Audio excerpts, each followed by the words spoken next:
ಪೊಲೀಸ್ನವ್ರಿಗಿದೆಯಲ್ಲ, ನಾನು ಲಾಯರ್ ಆಗಿದ್ದಾಗ ಪೊಲೀಸ್ ಸ್ಟೇಷನ್ಗೆ ಹೋಯ್ತಿದ್ದೆ ಆಗ ಬಹಳ ಹಿಂದೆ.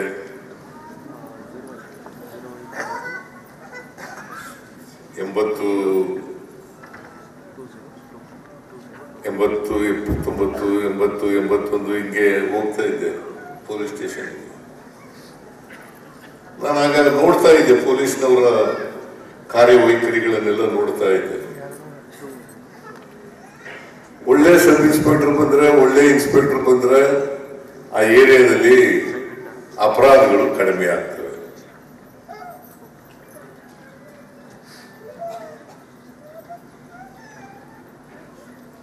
ಅಪರಾಧಿಗಳ ಜೊತೆ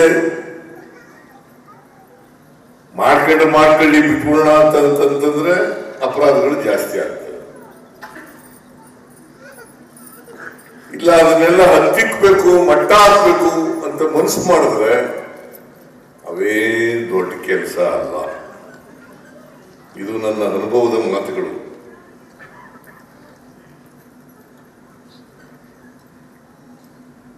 ಆಮೇಲೆ ಹಿರಿಯ ಪೊಲೀಸ್ ಅಧಿಕಾರಿಗಳಿದಾರಲ್ಲ, ಅವರು ಈ ಕೆಳ ಪೊಲೀಸ್ ಅಧಿಕಾರಿಗಳ ಜೊತೆಯಲ್ಲಿ ಉತ್ತಮವಾದಂತ ಬಾಂಧವ್ಯವನ್ನ ಏರ್ಪಾಡು ಮಾಡ್ಕೊಂಡು ಕೆಲಸ ಮಾಡಿದ್ರೆ ಬಹಳ ಒಳ್ಳೇದು. ಹಿರಿಯ ಅಧಿಕಾರಿಗಳು ಆಗಿಂದಾಗೆ ಪೊಲೀಸ್ ಸ್ಟೇಷನ್ಗೆ ಭೇಟಿ ಕೊಡಬೇಕು.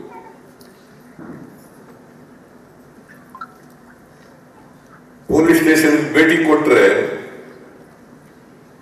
ನಿಮ್ಮಲ್ಲಿ ಸ್ವಲ್ಪ ಬೇರೆ ಡಿಪಾರ್ಟ್ಮೆಂಟ್ಗಳಿಗೆ ಕಂಪೇರ್ ಮಾಡಿದ್ರೆ ಹೈರಾರ್ಕಿ ಜಾಸ್ತಿ ಇದೆ,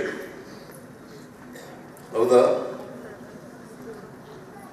ಎಂತ ಇಲ್ಲಿ ಅಲ್ಲೇ ಅಲ್ಲಾಡ್ತಿರಲ್ಲೇ ನನಗೆ ಗೊತ್ತಿದೆ, ಹೈರಾರ್ಕಿ ಜಾಸ್ತಿ ಇದೆ.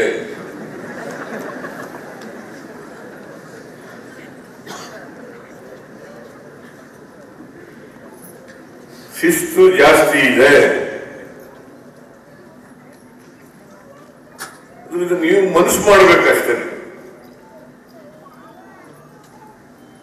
ಮನಸ್ಸು ಮಾಡಿದ್ರೆ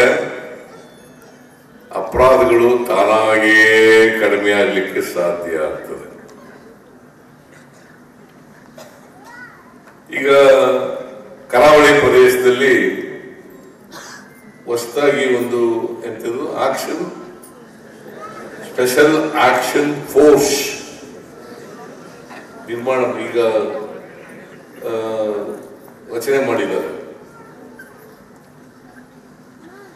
ಅಲ್ಲಿ ಆಗಾಗ್ಗೆ ಕೋಮುಗಲಭೆಗಳು ನಡೀತಲೇ ಇರ್ತವೆ.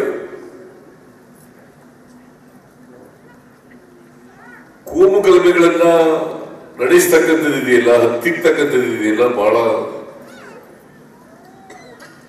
ಅಗತ್ಯವಾದಂತ ಕೆಲಸ ಅಂತ ಹೇಳಿ ನಾನು ಭಾವಿಸ್ಕೊಂಡಿದ್ದೇನೆ. ಕೋಮುಗಲಭೆಗಳು ನಡೀಬಾರದು. ಮತ್ತೆ ಕೋಮುಗಲಭೆಗಳ ಒಂದು ಪ್ರಾರಂಭ ಆದರೆ ಅದು ನಿರಂತರವಾಗಿ ನಡೀಲಿಕ್ಕೆ ಪ್ರಾರಂಭ ಆಗ್ತದೆ. ಅದಕ್ಕೋಸ್ಕರ ಕೋಮುಗಲಭೆಗಳನ್ನ ಪ್ರಾರಂಭದಲ್ಲೇ ಹತ್ತಿಕ್ಕತಕ್ಕಂಥದ್ದು ಅತ್ಯಂತ ಅವಶ್ಯ, ಅನಿವಾರ್ಯ ಅಂತಕ್ಕಂಥ ಮಾತುಗಳನ್ನು ಹೇಳಲಿಕ್ಕೆ ಬಯಸ್ತಾ ಇದ್ದೇನೆ. ಇತ್ತೀಚೆಗೆ ನಾನು ಮತ್ತೆ ಡಾಕ್ಟರ್ ಪರಮೇಶ್ವರ್ ಗೃಹ ಸಚಿವರು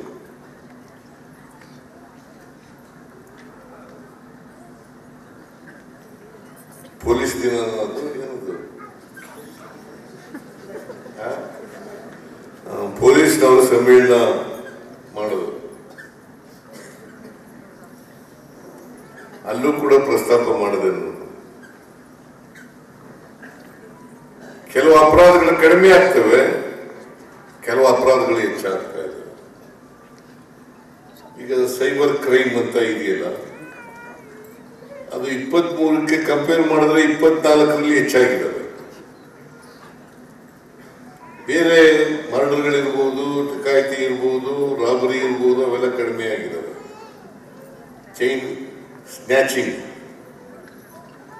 ಅವೆಲ್ಲ ಕಡಿಮೆ ಆಗಿದ್ದಾವೆ. ಆದ್ರೆ ಇವು ಜಾಸ್ತಿ ಆಗ್ತಾ ಇದ್ದಾವೆ.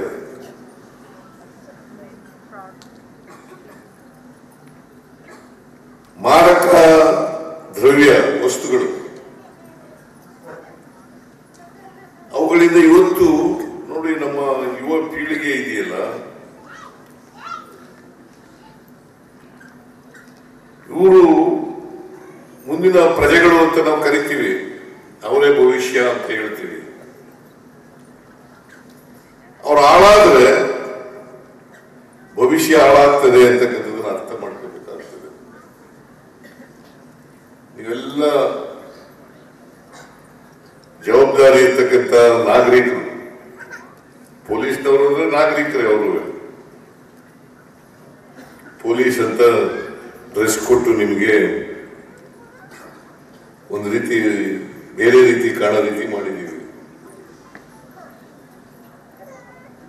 ಯೂನಿಫಾರ್ಮ್ ಕೊಟ್ಟಿರೋದ್ರಿಂದ ಜನರಿಗೆ ಯೂನಿಫಾರ್ಮ್ ನೋಡೋದೇನೆ, ನಾನು ಹುಡುಗನಾಗಿದ್ದಾಗ ಪೊಲೀಸ್ನವ್ರು ಬಂದ್ರೆ ನಮ್ಮ ಊರಿಗೆ ಮನೆ ಒಳಗಡೆ ಓಡೋಗ್ಬಿಟ್ಟಿದ್ದೆ ನಾನು.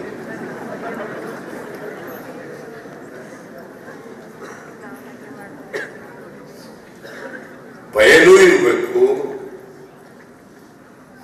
ಸ್ನೇಹನೂ ಇರಬೇಕು.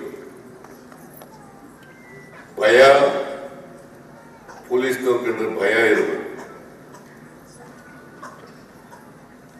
ಮತ್ತೆ ನಿಮ್ಮ ಪೊಲೀಸ್ ಸ್ಟೇಷನ್ಗಳು ಜನಸ್ನೇಹಿಯಾಗಿರಬೇಕು.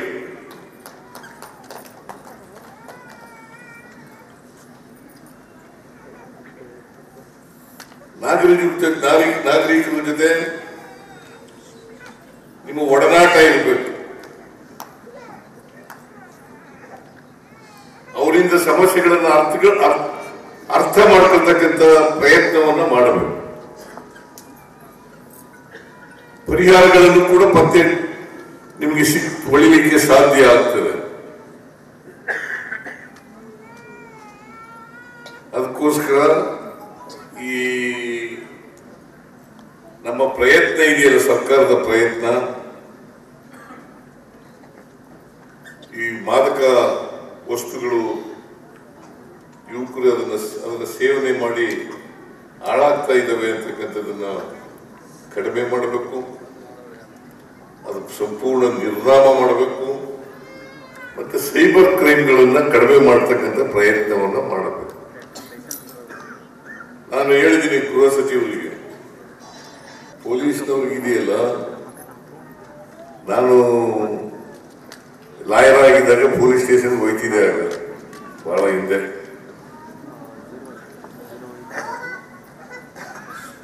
ಎಂಬತ್ತು 79, 80, 81 ಹಿಂಗೆ ಹೋಗ್ತಾ ಇದ್ದೆ ಪೊಲೀಸ್ ಸ್ಟೇಷನ್. ನಾನು ಆಗ ನೋಡ್ತಾ ಇದ್ದೆ ಪೊಲೀಸ್ನವರ ಕಾರ್ಯವೈಖರಿಗಳನ್ನೆಲ್ಲ ನೋಡ್ತಾ ಇದ್ದೆ. ಒಳ್ಳೆ ಸಬ್ ಇನ್ಸ್ಪೆಕ್ಟರ್ ಬಂದ್ರೆ, ಒಳ್ಳೆ ಇನ್ಸ್ಪೆಕ್ಟರ್ ಬಂದ್ರೆ ಆ ಏರಿಯಾದಲ್ಲಿ ಅಪರಾಧಗಳು ಕಡಿಮೆ ಆಗ್ತವೆ.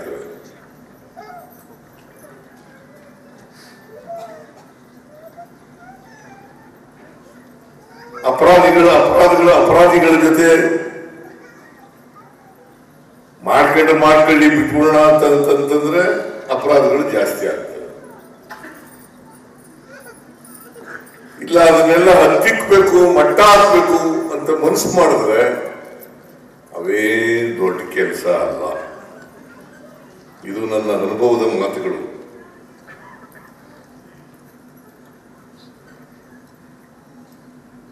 ಆಮೇಲೆ ಹಿರಿಯ ಪೊಲೀಸ್ ಅಧಿಕಾರಿಗಳಿದಾರಲ್ಲ, ಅವರು ಈ ಕೆಳ ಪೊಲೀಸ್ ಅಧಿಕಾರಿಗಳ ಜೊತೆಯಲ್ಲಿ ಉತ್ತಮವಾದಂತ ಬಾಂಧವ್ಯವನ್ನ ಏರ್ಪಾಡು ಮಾಡ್ಕೊಂಡು ಕೆಲಸ ಮಾಡಿದ್ರೆ ಬಹಳ ಒಳ್ಳೆಯದು. ಹಿರಿಯ ಅಧಿಕಾರಿಗಳು ಆಗಿಂದಾಗೆ ಪೊಲೀಸ್ ಸ್ಟೇಷನ್ಗೆ ಭೇಟಿ ಕೊಡಬೇಕು.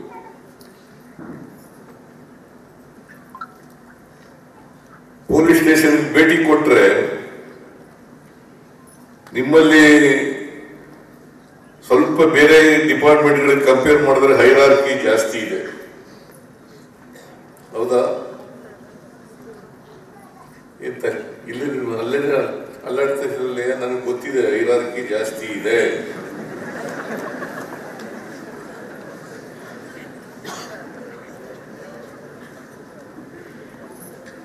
ಶಿಸ್ತು ಜಾಸ್ತಿ ಇದೆ. ನೀವು ಮನಸ್ಸು ಮಾಡಬೇಕಷ್ಟೇ. ಮನಸ್ಸು ಮಾಡಿದ್ರೆ ಅಪರಾಧಗಳು ತಾನಾಗೇ ಕಡಿಮೆ ಆಗಲಿಕ್ಕೆ ಸಾಧ್ಯ ಆಗ್ತದೆ. ಈಗ ಕರಾವಳಿ ಪ್ರದೇಶದಲ್ಲಿ ಹೊಸದಾಗಿ ಒಂದು ಎಂಥದ್ದು ಸ್ಪೆಷಲ್ ಆಕ್ಷನ್ ಫೋರ್ಸ್ ನಿರ್ಮಾಣ ಈಗ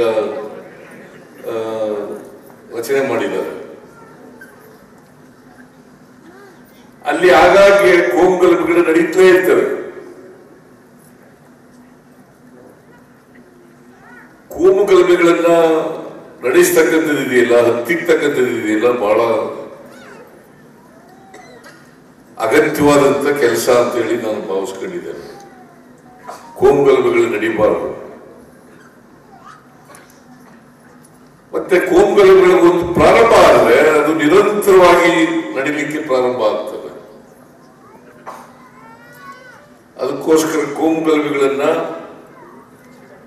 ಪ್ರಾರಂಭದಲ್ಲೇ ಹತ್ತಿಕ್ಕತಕ್ಕಂಥದ್ದು ಅತ್ಯಂತ ಅವಶ್ಯ, ಅನಿವಾರ್ಯ ಅಂತಕ್ಕಂಥ ಮಾತುಗಳನ್ನು ಹೇಳಲಿಕ್ಕೆ ಬಯಸ್ತಾ ಇದ್ದೇನೆ.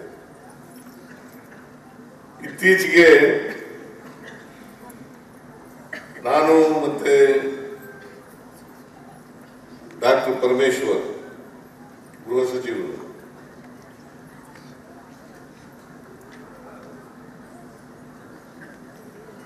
ಪೊಲೀಸ್ ದಿನ ಏನದು ಪೊಲೀಸ್ನವರು ಸಮ್ಮೇಳನ ಮಾಡೋದು, ಅಲ್ಲೂ ಕೂಡ ಪ್ರಸ್ತಾಪ ಮಾಡಿದೆ. ಕೆಲವು ಅಪರಾಧಗಳು ಕಡಿಮೆ ಆಗ್ತವೆ, ಕೆಲವು ಅಪರಾಧಗಳು ಹೆಚ್ಚಾಗ್ತಾ ಇದೆ. ಈಗ ಸೈಬರ್ ಕ್ರೈಮ್ ಅಂತ ಇದೆಯಲ್ಲ, ಅದು 23ಕ್ಕೆ ಕಂಪೇರ್ ಮಾಡಿದ್ರೆ 24ರಲ್ಲಿ ಹೆಚ್ಚಾಗಿದ್ದಾವೆ. ಬೇರೆ ಮರ್ಡರ್ಗಳಿರ್ಬೋದು, ಡಕಾಯಿತಿ ಇರ್ಬೋದು, ರಾಬರಿ ಇರ್ಬೋದು, ಅವೆಲ್ಲ ಕಡಿಮೆ ಆಗಿದ್ದಾವೆ. ಚೈನ್ ಸ್ನ್ಯಾಚಿಂಗ್ ಅವೆಲ್ಲ ಕಡಿಮೆ ಆಗಿದ್ದಾವೆ. ಆದ್ರೆ ಇವು ಜಾಸ್ತಿ ಆಗ್ತಾ ಇದ್ದಾವೆ.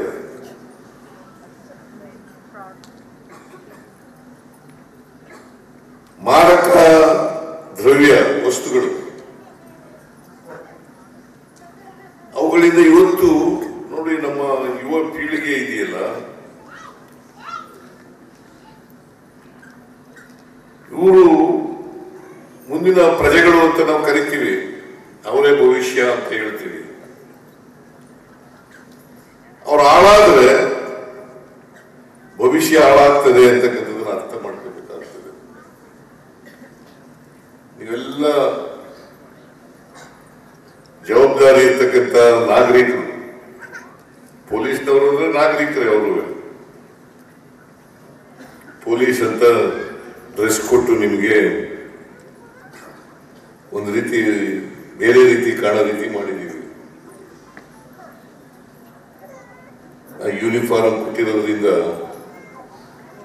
ಜನರಿಗೆ ಯೂನಿಫಾರ್ಮ್ ನೋಡಿದ್ರೇನೆ, ನಾನು ಹುಡುಗನಾಗಿದ್ದಾಗ ಪೊಲೀಸ್ನವ್ರು ಬಂದ್ರೆ ನಮ್ಮ ಊರಿಗೆ ಮನೆ ಒಳಗಡೆ ಓಡೋಗ್ಬಿಟ್ಟಿದ್ದೆ ನಾನು.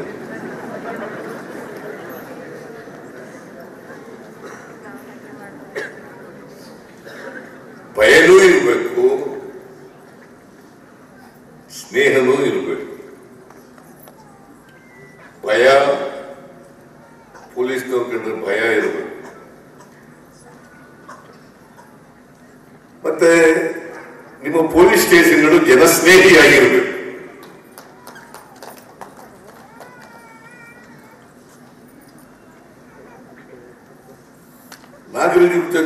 ನಾಗರಿಕರ ಜೊತೆ ನಿಮ್ಮ ಒಡನಾಟ ಇರಬೇಕು. ಅವರಿಂದ ಸಮಸ್ಯೆಗಳನ್ನ ಅರ್ಥ ಮಾಡ್ಕೊಳ್ತಕ್ಕಂಥ ಪ್ರಯತ್ನವನ್ನ ಮಾಡಬೇಕು. ಪರಿಹಾರಗಳನ್ನು ಕೂಡ ಮತ್ತೆ ನಿಮಗೆ ಹೊಳಿಲಿಕ್ಕೆ ಸಾಧ್ಯ ಆಗ್ತದೆ. ಅದಕ್ಕೋಸ್ಕರ ಈ ನಮ್ಮ ಪ್ರಯತ್ನ ಇದೆಯಲ್ಲ, ಸರ್ಕಾರದ ಪ್ರಯತ್ನ, ಈ ಮಾದಕ ವಸ್ತುಗಳು ಯುವಕರು ಅದನ್ನ ಸೇವನೆ ಮಾಡಿ ಹಾಳಾಗ್ತಾ ಇದ್ದಾವೆ ಅಂತಕ್ಕಂಥದ್ದನ್ನ ಕಡಿಮೆ ಮಾಡಬೇಕು, ಅದಕ್ಕೆ ಸಂಪೂರ್ಣ ನಿರ್ನಾಮ ಮಾಡಬೇಕು, ಮತ್ತೆ ಸೈಬರ್ ಕ್ರೈಮ್ಗಳನ್ನ ಕಡಿಮೆ ಮಾಡತಕ್ಕಂಥ ಪ್ರಯತ್ನವನ್ನ ಮಾಡಬೇಕು. ನಾನು ಹೇಳಿದ್ದೀನಿ ಗೃಹ ಸಚಿವರಿಗೆ,